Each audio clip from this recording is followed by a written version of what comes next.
dalka Soomaaliya oo muddo 30 sano ku jiray dagaal sukeeye ayaa weli sii xumaanayo iyadoo siyaasiyiin odayaal dhaqameedyadii la rabay inay dalka toosiyaan ayaa ka shaqaynayo khalkhalgelinta amniga gudaha dalka Soomaaliya.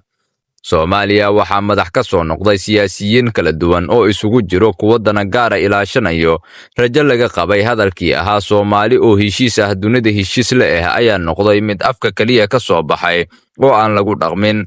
maxaan dunila heshiina annaga ayaaba heshiin la siyaasiyiintu ma ahan kuwo isku faraxsan oo mar walbaahi way ismucaaradayaan.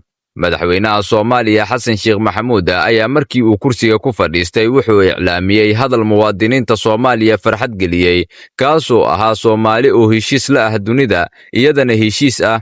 taa bedelkeedna waxay noqotay mid ayada cadow isku ah shisheeye lala heshiiyey iskaba daaye.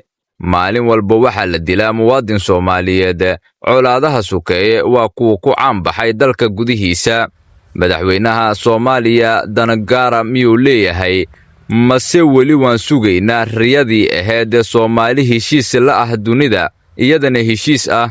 maalmihii u dambeeyay waxaa baraha bulshada lagu faafiyay aabadaadiisa u dhaxayso 80 ilaa 75 oo ciidanka qaranka jirdilayaan dhulkana ku jiidayaan kadib markii uu diiday in la barakiciyo gurigana uu deganaane la dumiyo.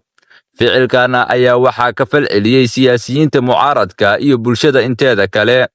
siyaasiyiinta mucaaradka ayaa durbaba gaaray goobtii uu falka ka dhacay si ay ula kulmaan aabbaha Soomaaliyeed iyo qoyskiisa si loo arko dhibka gaaray inta uu la eg yahay. waxaan rabnaa inaan idin sheegno waxa midi kala male waraa abaka ridin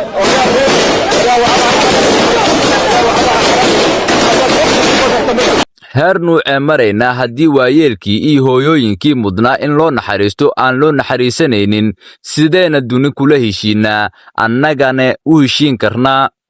shacabka korkooda lagu dagaalamo sow dhibaato soo gaari mayso burbur dhimasho dhaawacyo barakac intii ay dhici lahayd sow kuma fiicno in laysu tanaasulo.